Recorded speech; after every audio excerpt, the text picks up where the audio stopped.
سه کاری که با انجام این سه کار ما می توانیم هم در زندگی دنیا موفق شویم و هم به خداوند نزدیک شویم. دوستان عزیز، ما و شما به دنبال راه‌های هستیم که چگونه بتوانیم در زندگی ما در دنیا حس آرامش، شادی و همچون موفق باشیم و در کنار از این بتوانیم رضایت خداوند را نیز به دست بیاریم. ما سه راهکار را به شما معرفی میکنیم که با انجام این راهکارها شما می توانید همین بخش را به دست بیارید. دوستان عزیز، مورد اول شکرگزاری و قدردانی از نعمات الهی است. زمانی که ما صبح از خواب بلند میشیم، همین که میبینیم که بیدار شدیم و خداوند فرصت دیگری بر ما داده و ما از هر نگاه صحتمند هستیم، این جای عزیز که شکرگزاری بکنیم. تحقیقات نشان داده کسانی که حس شکرگزاری دارند اینها سطح بالاتر از آرامش و شادی را در زندگی تجربه میکنند و همچنان در قرآن کریم خداوند متعال میفرماید لئن شکرتم لازیدنکم، اگر شما شکرگزاری بکنین من نعمتهای خود را بر شما میافزایم. پس با شکرگزاری و با قدردانی از نعمات و ما میتوانیم که مزایای بیشتری را بر زندگی خود اضافه بکنیم.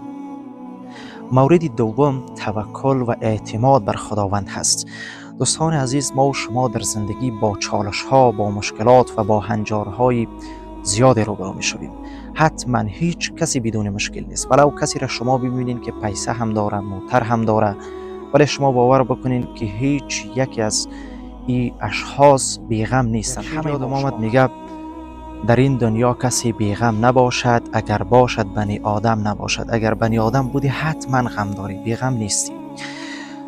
پس چه خوب است که زمانی که ما و شما در همچون مشکلات قرار میگیریم توکل و اعتماد ما را بر خداوند بکنیم. پیامبر صلی الله علیه و سلم فرمودند من توکل علی الله فهو حسبه.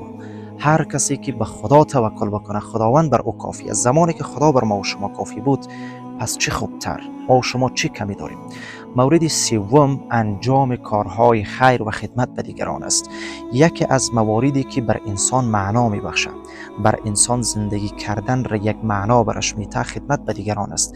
دوستان عزیز، افراد موفق همیشه در تلاش از این هستند تا برای دیگران خدمت بکنند، تا یک نفر برای دیگران برسونند. اگر ما و شما در تلاش از باشیم که به دیگران خدمت بکنیم و کارهای خیر انجام بدیم، اینجا ما در زندگی هم یک نوع حس آرامش برای ما و شما پیش میشه و هم میتونیم در زندگی موفق شویم و همچنین میتونیم به خدا نزدیک شویم. شما هم حتما حدیث را خواندین، پیامبر صلی الله علیه و آله میگه بهترین شما نفرسانترینتان به خلق خداست. زمانی که ما به خلق خدا خدمت کردیم، اینجا میتونیم هم بر زندگی خود معنا ببخشیم، هم بر دیگران خدمت بکنیم و هم رضایت خداوند را به دست بیاریم.